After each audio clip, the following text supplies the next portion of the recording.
भारत और पुर्तगाल के बीच सदियों से व्यापार चल रहा था, मसालों का व्यापार। तो होता क्या है कि जिस रूट से व्यापारिक काम हो रहे थे उसको सिल्क रूट कहते थे। और सिल्क रूट पर 1453 ईस्वी में तुर्कों ने अधिकार जमा लिया। उसको तुर्कों ने अपने कब्जे में ले लिया। तो उस रूट पर लूटपाट होने लग गया।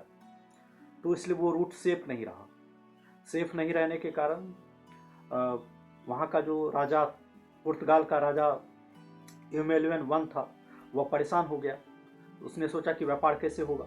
तो उसने वहाँ के एक नाविक जो था वहाँ के उसके राज्य में, वास्को डी गामा, उसको उसने कहा कि जाओ पता लगाओ कि कोई दूसरा रूट है भारत से व्यापार करने का।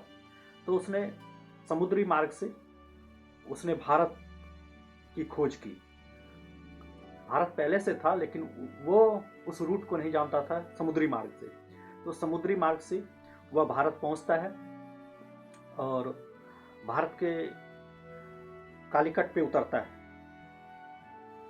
और जमोरिन उसका स्वागत करता है।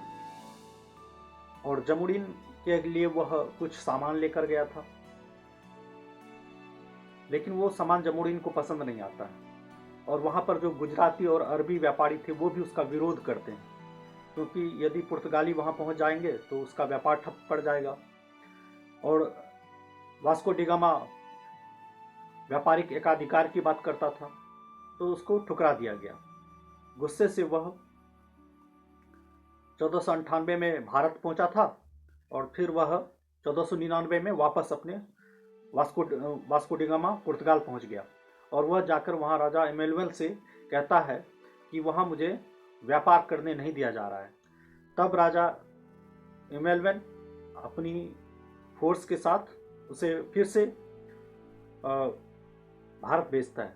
1502 ईस्वी के करीब वो भारत पहुंचता है और इस बार वो सोच कर आया था कि वह डरा धमकाकर लूटपाट करके राजा पर नियंत्रण करेगा, और वह ऐसा ही करता है। और वह वहाँ जाकर इस बार आता है वो पूरी फोर्स के साथ और बहुत सारे भारत के जहाज और अरबी जहाज को लूट लेता है। और वहाँ पर एक मीरी नाम का एक जहाज था। उस मीरी नाम के जहाज में लगभग 400 मुस्लिम यात्री थे। वो सबका कत्लेआम कर दिया जाता है। इस तरह से बहुत सारी लूटपाट करने के बाद वह यहाँ पर सफल हो जाता है, अपनी सत्ता स्थापित कर लेता है। यही है वास्को डी गामा, एक लुटेरा था जो भारत पे आके बहुत सारा लूटपाट किया।